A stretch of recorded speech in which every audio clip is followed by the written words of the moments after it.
और राजस्थान की महान जनता को मेरा दोनों हाथ जोड़ के नमस्कार, सत श्री अकाल, सलाम। मेरे प्यारे साथियों, सबसे पहले तो राष्ट्रीय लोकतांत्रिक पार्टी के 5वें स्थापना दिवस की आपको बहुत बहुत बधाई और मंगल कामनाएं। मैं इसलिए आपसे पहले ही माफी मांग रहा हूं क्योंकि मुझे जाना है। आप जानते हैं मैंने कभी मुसीबत में आपका साथ नहीं छोड़ा, लेकिन आज एक समस्या ये है कि जैसे आप प्यार करने वाले लोग यहां हो, ऐसे ही उत्तर प्रदेश में जो प्यार करने वाले लोग हैं उन्होंने भी सभा बुला रखी।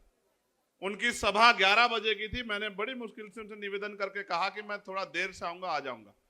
तो मैं जो चंद बातें आपसे कहूंगा आप उनको सुन लेना, लेकिन मैं आपसे एक वादा कर रहा हूं कि जब तक मैं इस किसान कमेरी कौम को कुर्सी पे बैठने की ताकत यहां राजस्थान में हम लोग मिलकर दोनों भाई नहीं देते, तब तक मैं आपको छोड़ के जाने वाला नहीं। ये बात याद। इस मंच पर उपस्थित भीम आर्मी, आजाद समाज पार्टी, राष्ट्रीय लोकतांत्रिक पार्टी के सभी सम्मानित नेतागण, हमारी पार्टी के प्रभारी अध्यक्ष और एक एक हमारे कार्यकर्ता प्रत्याशी, और आज इस सभा के दूल्हे के रूप में जो यहां मौजूद हैं, वो जो राजस्थान की जान शान है, जिसको दूर से मैंने लड़ते देखा आपके हक अधिकारों के लिए, और लड़ने का हौसला तो मंच पे भी दिखा देते हैं कभी कभी। मैंने तो ये जिम्मेदारी ली है कि मैं इनको रोकता रहूंगा। अगर ये अब कभी भी लड़ेंगे तो ये आपके हकों के लिए लड़ेंगे, आपके अधिकारों के लिए लड़ेंगे, आपके मान सम्मान के लिए लड़ेंगे। ये फैसला करके हम इकट्ठे हुए हैं। भाई हनुमान जी बेनीवाल, आपका धन्यवाद। आपने इस रैली में हमें आमंत्रित किया। बहुत कम समय में आपने बहुत बड़ी ताकत यहां दिखाई। सम्मानित साथियों, समय समय पे भारत की धरती पे जन्मे सभी संतों, गुरुओं, महापुरुषों को नमन करता हूं, और जिनको मैं नेता मानता हूं, जिनमें राष्ट्रपिता ज्योतिबा फूले, साहू जी महाराज, डॉक्टर बाबा साहब अंबेडकर, सर छोटू राम, चौधरी चरण सिंह, महामना रामस्वरूप वर्मा, मान्यवर दीना भाना वाल्मीकि, ऐसे बहुत सारे महापुरुष जिन्होंने अपना पूरा जीवन हम कमजोर कमेरों को, किसानों को आगे बढ़ाने के लिए लगाया। उनके उस रास्ते को आगे बढ़ाते हुए मैं और ये जब बैठे, चर्चा तो बहुत दिन से चल रही थी। 2 घंटे में हमने अगर कोई बात की थी तो वो राजनीतिक नहीं थी। पूरे 2 घंटे में एक ही बात हुई कि राजस्थान के युवा, राजस्थान के किसान, यहाँ की बहनें, माएँ, बच्चियां, यहाँ के बच्चे, यहाँ के बुजुर्ग, इनका भविष्य राजस्थान में कैसे संवरे, इनके भविष्य में 4 चांद कैसे लगे। जो उम्मीदें लोकतंत्र में बनाई गई थी वो राजनीतिक लोकतंत्र, सामाजिक लोकतंत्र में कैसे स्थापित हो। मेरे आज भी याद है, देश गुलाम था और डॉक्टर बाबा साहब अंबेडकर और सर छोटू राम इस बात के लिए लड़ रहे थे कि जिनको हाशिए पर रखा गया व्यवस्था में, उनको कैसे तरक्की दी जाए। देश राजे रजवाड़ों के हाथ में था और देश में राजतंत्र था। राजा महाराजा जैसे चाहते थे वैसे देश की जनता, प्रजा शासित होती थी। ना हक थे ना अधिकार। जो राजा ने कह दिया, राजा ने कहा दिन तो प्रजा ने कहा दिन, राजा ने कहा रात तो प्रजा ने मान लिया रात, और ये बहुत लंबे समय तक चलता रहा। फिर एक ऐसा समय आया कि देश में लोकतंत्र आया। देश में जब लोकतंत्र आया तो समस्या ये थी कि एक तरफ आर्थिक रूप से गैर बराबरी थी, एक तरफ बड़े बड़े महल और एक तरफ गरीबों की झोपड़ियां, दूसरी तरफ सामाजिक आधार पर गैर बराबरी थी, छुआछूत थी, ऊंच नीच थी। मैंने चौधरी कुंभाराम आर्य के आंदोलन को पढ़ा कि किस तरह से उन्होंने लोगों को जगाने के लिए कितना काम किया और किस तरह से आपका नेतृत्व किया समाज को अपने पैरों पर खड़ा करने के लिए। असल लड़ाई ये थी कि लोकतंत्र तो आया था, लेकिन पैसे वाले लोगों ने तय किया कि वोट इनके पास चला गया है। वोट को रोकने के लिए भी षड्यंत्र हुए। कोई कहता वोट उसको मिलेगा जो पैसा वाला है, कोई कहता उसको वोट का अधिकार मिले जिसके पास जमीन जायदाद है, कोई कहता उसको मिले जिसके पास व्यापार है। हमारे नेता लड़ रहे थे कि लोकतंत्र तब होगा जब अंतिम व्यक्ति को भी सरकार चुनने का अधिकार मिलेगा। ये राजतंत्र नहीं है कि राजा चंद लोग चुन के तय कर दें। ये लोकतंत्र है जनता जिसे चाहेगी, चाहे वो किसान का बेटा हो, चाहे वो मेहनत कश कौम का बेटा हो, चाहे वो गरीब का बेटा हो, उसको आगे बढ़ाना चाहे तो बढ़ा सकती है। तमाम साजिशों के बाद जब बाबा साहब अम्बेडकर ने अपने 4-4 बच्चों की कुर्बानी के साथ आपको वोट का अधिकार दिया, तो लोगों ने कहा, जो विरोधी लोग थे, कि वोट इनके पास है, नोट हमारे पास है, इनकी वोट को नोट से खरीद लेंगे, लोकतंत्र आने नहीं देंगे। हमारे महापुरुष घर से निकले, गली गली गए, लोगों को समझाने का काम किया है। मेरे सीधे साधे लोगों, अपनी ताकत को समझो। ये वोट आपको गुलामी के लिए नहीं मिली, ये वोट आपको बिकने के लिए नहीं मिली। मेरे आज भी याद है मान्यवर काशीराम साहब, उन्होंने अपने जीवन की एक सुख सुविधाएं लगा दी। मगर मैं मानता हूं परिवर्तन एक सतत प्रक्रिया है, चंद दिनों में नहीं बदलाव हो सकता था। ताकतवर लोगों ने रास्तों में कठिनाइयां लगाई। आज जब हम आ रहे थे, रथ चल रहा था, सामने को रुकावट आ गई, तो हनुमान जी बेनीवाल मुझसे बोले, पत्रकार साथी भी वहां थे, कि ये रथ रुकेगा नहीं, ये रथ अब अगर रुकेगा तो जयपुर की कुर्सी पे बैठ जाके रुकेगा। तो वो बात मेरे दिल में आई कि कितनी कठिनाइयों के बाद भी जो फैसले हमने लिए वो मजबूत होते गए। हमारे महापुरुष निकले, लोगों को जगाते रहे। आज उस कारवा को, उस एकता को, जो नेचुरल एकता है, मैं आपको दिल से कह रहा हूं, और मैं आपको चेतावनी के तौर पे भी कह रहा हूं। आज हमने एकजुट बना, एक गठजोड़ बनाया गांव में रहने वाली, क्योंकि शहर की अपेक्षा गांव में हमारे ज्यादा लोग रहते हैं, उनके चेहरे पे खुशहाली आई। मुझे मेरे साथियों ने बताया कि जो कल तक डर रहे थे गांव में, उनको यह पता लगा कि मजबूत पहरेदार खड़े हो गए हैं, एकता बन गई है और परिवर्तन होकर रहेगा। ऐसी लहर जो जब छाई, तो इसके विरोध में मैं चेतावनी के तौर पे कह रहा हूं, हो सकता है जातिगत झगड़े करा दिए जाएं, हो सकता है कि लोगों को गुमराह किया जाए। यह हमारी मातृशक्ति बैठी है, आपके भविष्य का फैसला है। अन्याय अत्याचार उस कौम पे होंगे जिनके पास राजनीतिक शक्ति नहीं होगी।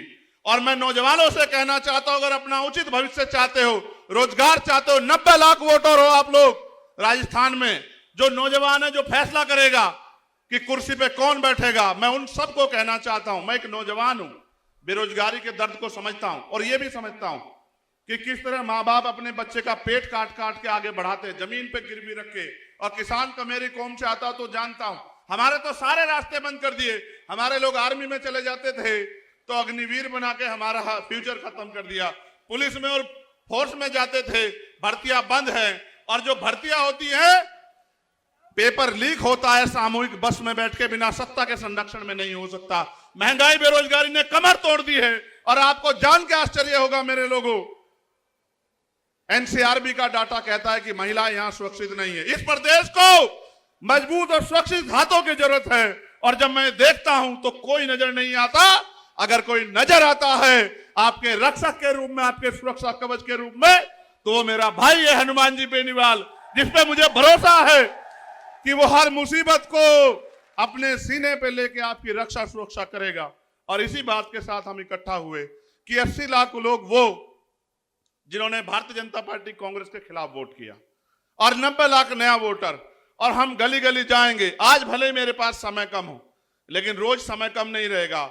मैं आपकी गली गली ढाणी ढाणी आऊंगा आपको जगाने के लिए। और आपसे निवेदन करूंगा मेरे लोगों, अगर चाहते हो कि नासिर जुनैद के साथ जो हुआ, असगर के साथ जो हुआ, ऐसा ही मीना जी के साथ जो हुआ, अगर चाहते हो इस सरकार को, पीसी सरकार को देखो, जो आपसे कहेंगे कि बीजेपी के नाम पे हमें वोट दो, बीजेपी आ जाएगी। आप याद करो, इंद्र मेघवाल, जितेंद्र मेघवाल, ओम प्रकाश रैगर, तुलाराम गुजर, बहन तोलाराम गुजर, आप याद करो कितने जुल्म हुए। और अगर कोई लड़ रहा था, लड़ना चाहिए था विपक्ष को, जो मुख्य विपक्ष है, आप बताओ और अपने मन से बताना, क्या भीम आर्मी या हनुमान जी बेनीवाल की टीम के अलावा कोई लड़ रहा था? क्या आप बताओ, क्यों नहीं लड़ रहा था? क्या हमारी वोट की कोई वैल्यू नहीं है? मैं आपसे कहना चाहता हूं, आपने लोकतंत्र आने के बाद अपनी शक्ति को नहीं समझा। आपने लोकतंत्र आने के बाद इन लोगों पे भरोसा किया। हर 5 साल बाद आप वोट देते हो, कभी इनसे पिट के इनको वोट देते हो, कभी इनसे पिट के इनको वोट देते हो। ए मेरे लोगों, वोट का अधिकार शक्ति का अधिकार है, शक्ति का सूत्र है। आपकी जो समस्याएं हैं, मैं ऐलान करके कह रहा हूं, बिना अपने भाई से पूछे, आपकी जो समस्या आज आप लिख के दे जाओ। मैं पूरे राजस्थान के वासियों से कहना चाहता हूं, अपनी समस्याओं को लिख के दे जाओ। ये तुमसे झूठे मैनिफेस्टो लेके आते हैं। रोजी रोटी के लिए वोट नहीं है, रोजी रोटी तो मेहनत कश कौम में कमा के खा ही लेते हैं। हमने तो वो भी दिन देखे कि बहुत सारे लोग मैं राजस्थान की बात करूं तो ये मेरी बात जान लो, आपकी जो समस्या है उनको लिख के दे जाओ, उसी का मैनिफेस्टो बना देंगे और 6 महीने में एक एक आपकी मांग पूरी करके दिखा देंगे। आप मेरी बात को याद रखना, ये राजस्थान है। इतने सरकारें बनी, क्या पीने के लिए साफ पानी की व्यवस्था, मीठे पानी की व्यवस्था कराई तुम्हारे लिए? ईआरसीपी का से आपको लाभ मिलता, 13 जिलों को मिला के आपको लाभ। दोनों खेल खेल रहे हैं कि कैसे आपका बेवकूफ बना। कब तक लुटते रहोगे, कब तक पिटते रहोगे? ये एकता बन गई है, इसको रोकने के लिए षड्यंत्र होंगे, लेकिन इसको कोई और नहीं रोक सकता। रोकोगे तो आप, और इसको ताकत दोगे तो आप। जितनी ताकत में आज आप यहां आए हो, आज से लड़ाई शुरू हुई है, खत्म नहीं हुई।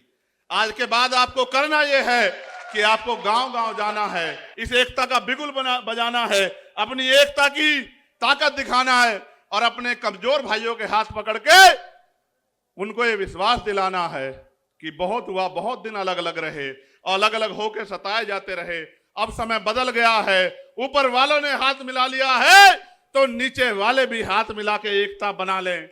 और फिर मैं ये कहता हूं कि एक ऐसा सूरज निकलेगा। समय कम ना होता तो मैं आपको बहुत कुछ सुनाता, मगर मैं आपको वादे के तौर पे कह रहा हूं, मैं 1 लाख लोगों में भी वही बात कहता हूं और 10 लोगों में भी वही बात कहता हूं। वोट का अधिकार आपकी तरक्की तय करेगा।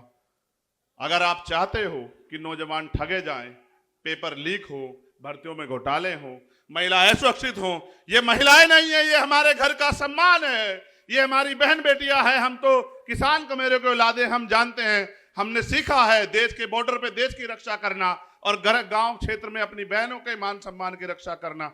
लेकिन आपने देखा किस तरह से जुल्म जाति बढ़ रही है। उसको बढ़ने का एकमात्र कारण है कि सत्ता के संरक्षण में अपराधी फल फूल रहे हैं और कोई नहीं चाहता कि परिवर्तन हो।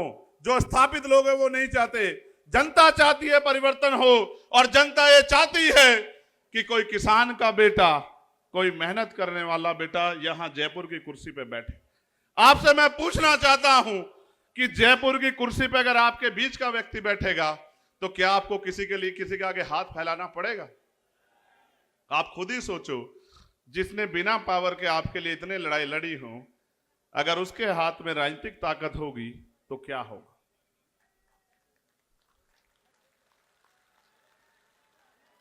वो आपको बहकाने का प्रयास करेंगे, आपको बांटने का प्रयास करेंगे, आपको लालच देने का प्रयास करेंगे। आपने देखा नहीं, जब से मोर्चे की सुगबुगाहट हुई, कहीं की तो लिस्टें बदल गई हैं, कहीं की लिस्टों पे रिव्यू चल रहा है, कहीं घोषणाएं गारंटी दी जा रही है। मैं ये पूछना चाहता हूं, जिनकी सरकारें थी उनको गारंटी क्या जरूरत है? कर देते ना। अगर आप नहीं कर सकते, ये मौका दे के देखो हमारे भाई को, फिर आप बताना आपका 5 साल का काम और अब 6 महीने में जो करेंगे, इतिहास याद रखेगा कि किसी बहादुर ने ताकत संभाली है। इस बहादुरी को आगे बढ़ाओ, गांव गांव गली गली जाके इस एकता को बनाओ। ये नीला और पीला एकजुट होके आगे बढ़े। एक और षड्यंत्र होगा, मैं अपने सीनियर लोगों को कहना चाहता हूं, मीडिया के लोगों ने कहा, इसलिए मैं हनुमान जी बेनीवाल का और अपने साथियों का ध्यान आकर्षित करूंगा। वो कहते हैं दलित और जाट का गठबंधन हुआ है। झूठ। दलित और जाट तो इसके पिलर हैं। वो तो अपने कंधे में बिठा के इस प्रदेश की सत्ता तक हनुमान जी बेनीवाल को लाने वाले हैं, वो तो इसके पिलर हैं। लेकिन ये असल गठबंधन हर पीड़ित का है, कमजोर का है। ये झूठी बातें मत करो बांटने वाली। ये किसान कमेरे का उस सोच का गठबंधन है जिस सोच से परिवर्तन होगा। अगर ना आता लोकतंत्र, ना होते अवसर, आपकी गलियों में कोई नहीं आता मेरे लोगों, आपसे बात कोई नहीं करता। ये वोट का अधिकार है जो आपके पास लोगों को खींच के लाता। इस बार दूरी कर दो उनसे जो आपके अधिकारों से दूरी जाते हैं। लोकतंत्र खतरे में है, लेकिन बचाएगा कौन? ये जो नीले झंडे वाले हैं, ये जो किसान कमेरों के बेटे, मैं पूछना चाहता हूं कि अगर भारतीय संविधान खतरे में है तो ये स्थापित दल तो यही क्यों खतरे में आया? क्योंकि उनको फर्क नहीं पड़ता कि गरीब की जिंदगी में उजाला कैसे आएगा। अगर वास्तविकता में चाहते हो, ये आज के ये सिर्फ विधानसभा का लाइंस नहीं है, हमने तय किया है कि उत्तर भारत में हम इस लाइंस को लेके जाएंगे। और इसका प्रशिक्षण बताता हूं, मीडिया के लोग एनालिसिस कर लेना। उत्तर प्रदेश के खतौली में एक सीट पड़ती है जो 3 बार से भारतीय जनता पार्टी जीतती आई, 3 बार से, और वो कहते हैं हमारी घर की सीट है। और मीडिया ने भी कहा इसको हरा नहीं सकते। जब हमने वहां किसान कमेरों का गठजोड़ बनाया तो 22,500 से हरा के भेजा भारतीय जनता पार्टी को, 22,500 से। क्योंकि हम काम करना जानते हैं और हम ये भी जानते हैं कि लड़ाई कैसे लड़नी है, और हम ये भी जानते हैं कि किसको कैसे तैयार करना है। मैं मानता हूं कि हम दोनों की ताकतें एक जैसी हैं, दोनों भाइयों की। कहते हैं संघर्षों के साए में घनघोर जवानी पलती है, और इतिहास उधर झुक जाता है जिस ओर जवानी चलती। मैं इनको रोकता रहूंगा सिर्फ इसलिए कि कहीं कोई किसी साजिश के शिकार ना हो जाए। ये आदमी मन से बड़ा सच्चा है, गुस्सा इसलिए करता है। क्रिकेट अगर देखोगे तो समझ आएगा, जो ऑलराउंडर होता है ना, वो सारी पिच पे घूमता फिरता है कि कहीं से टीम कमजोर ना पड़ जाए, इसलिए अपने लोगों को डांटता है और मन से डांटता है, प्यार करता है, वैसे नहीं डांटता। और अब तो आपकी टीम पे दो ऑलराउंडर है, दो ऑलराउंडर है आपकी टीम पे, और दोनों लड़ाके हैं, और ऐसी लड़ाई लड़ेंगे कि सब लोग याद रखेंगे। इसलिए कह रहा हूं, बहुत दिन हुए आपको लोगों को बनाते हुए। मैं आपसे पूछना चाहता हूं कि क्या मैं आपकी रक्षा सुरक्षा की जिम्मेदारी हनुमान जी बेनीवाल को दे दूं या ना दे दूं? बताओ। नहीं, दोनों हाथ उठा के बताओ, जोर से आवाज जानी चाहिए। वहां सचिवालय में जो सेक्रेटरी बैठे, अंडर सेक्रेटरी बैठे, उनको पता लग जाए कि कोई भी साजिश करने से पहले याद रखना कि एक ऐसा विकल्प बन रहा है जो राजस्थान की तकदीर तो बदलेगा, लेकिन राजस्थान की तकदीर और राजस्थान के नौजवानों के सपने कुचलने वालों को भी सबक सिखाने का काम करेगा।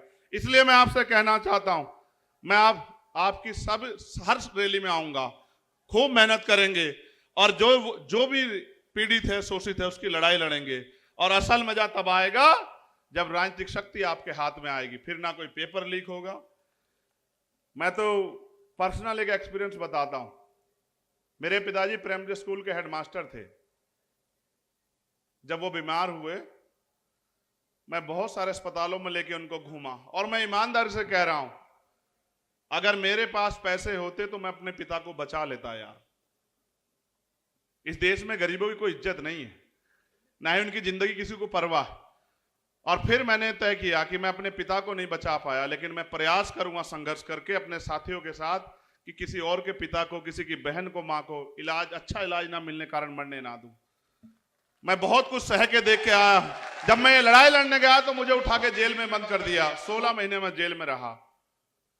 एक एक रात मैंने इस उम्मीद के साथ काटी कि जब मुझे अवसर मिलेगा काम करने का, तो फिर मैं जो मेरे दिल में दर्द है उसको करके दिखाऊंगा। और ये लड़ाई चलती रहेगी। आज तो शुरुआत हुई है, आने वाला कल सुनहरा होगा। मेरे इस बात को आप वो कर लो, गिठा बांध लो कि ये प्राकृतिक गठबंधन राजस्थान के भविष्य का फैसला करेगा। लेकिन इसको धार तब मिलेगी जब आप अपनी जिम्मेदारी उठाओ। क्या आप अपनी जिम्मेदारी उठाने के लिए तैयार हो? क्या आप इस एकता को गांव में जाने के लिए तैयार हो? आज तो मीडिया के लोग बड़ा वो आपका प्रचार करेंगे, लेकिन रोज नहीं करेंगे। क्या आप अपनी पार्टियों के, अपने अलायंस का प्रचार करने के लिए तैयार हो? क्या आप गली गली जाके लोगों को सिखाने, समझाने के लिए तैयार हो? देखो, जब राजतंत्र था तलवारों से फैसले होते थे, अब लोकतंत्र है, आपको अंगूठा अपने अलायंस के पक्ष में दबाने के लिए तैयार करना। और एक बार ये कलम की ताकत दे के देखो बस, फिर देखना कि किस तरह आपके भविष्य के फैसले आपके पक्ष में होते हैं। तो मैंने आपसे कहा, अपनी समस्याओं का एक एफिडेविट बना के दे जाना। उस एफिडेविट को 6 महीने में पूरा कराएंगे अगर आपने जिम्मेदारी से काम किया। ये मेरा आपसे वादा। बहुत बहुत धन्यवाद। बहुत जल्द आपसे मुलाकात होगी। फिर मैं आखिरी बार दोहरा रहा हूं, शोषण उसका होगा जो कमजोर होगा, और जो राजनीतिक रूप से कमजोर होगा वो सताया जाता रहेगा। आप तय कर लो कि आप इस प्रदेश में सताए जाने वाले की श्रेणी में रहोगे या आप इस प्रदेश में तरक्की करने वालों की श्रेणी में रहोगे। फैसला आपको करना है। ना इधर ना इधर, बिल्कुल सीधे चलेंगे। हमारा झंडा और डंडा दोनों मजबूत है, इस बात को आप लोग याद रखना। मुझे आने की जरूरत नहीं पड़ेगी। जब हमारे नेता यहां कुर्सी पे बैठ जाएंगे, मुझे आने की जरूरत नहीं पड़ेगी। तो मैं फिर कह रहा हूं, मैं मंच के लोगों से पूछना चाहता हूं, क्या मैं ये कहूं कि आए इस प्रदेश के होने वाले मुख्यमंत्री हनुमान जी बेनीवाल है? बताओ, क्या आप इस पर सहमत है? तो दोनों हाथ उठा के ऐसे स्वागत और समर्थन करो। 3 तारीख का दिन होगा और मेरा जन्मदिन है, और उस जन्मदिन के दिन जब रिजल्ट्स आएंगे तो आज जो आपके दिलों में जो वो ताकत बन रही है, ये ताकत वोट में बदल देना। तो 3 तारीख को जिस दिन रिजल्ट आएगा उस दिन आप देखना। हमारे हरियाणा के एक नेता कहा करते थे कि वारे नारे ना कर दिए तब फिर बताना। तो वारे नारे ही कर दिए जाएंगे। किसानों, अमीरों के, नौजवानों के और जो कर्मचारियों की समस्या है, पिछली बार छूट गई थी, इस बार नहीं छूटेगी। जो हमारे सीएचए के भाई हैं उनसे भी कहूंगा, आपके लिए 4 दिन हम लोग जेल में रहे थे, लेकिन वो अवसर नहीं था कि आपकी मांगे पूरी कर दे। हम आपकी मांगों के साथ खड़े हैं, आपकी मांगे पूरे करेंगे। जो तृतीय श्रेणी के टीचर हैं, आप बहुत दिन से परेशान हो रहे हैं कि आपके ट्रांसफर की व्यवस्था हो जाए, आपके ट्रांसफर की व्यवस्था भी करेंगे। हर एक व्यक्ति की लड़ाई लड़ेंगे, बस वो ताकत दो जिससे लड़ाई पूरी है। बहुत बहुत धन्यवाद। जय भीम, जय भारत, जय मंडल, जय जोहार, जय संविधान। और आप सभी के लिए को बहुत बहुत बधाई और आपके गठबंधन को बधाई। हमारी एकता जिंदाबाद। जय जवान, जय जवान, जय जवान। किसी की बातों में मत आना, बहुत आएंगे बहरूपिये धोखा देने के लिए। लक्ष्य रखो मौके के लिए, मौका आपके हाथ में है। कुछ दिन की बात है, अब जब सभा होगी रिजल्ट के बाद तो वो वहीं होगी जहां से तरक्की के फैसले होते हैं, जहां से प्रदेश के फैसले होते हैं। बहुत बहुत धन्यवाद।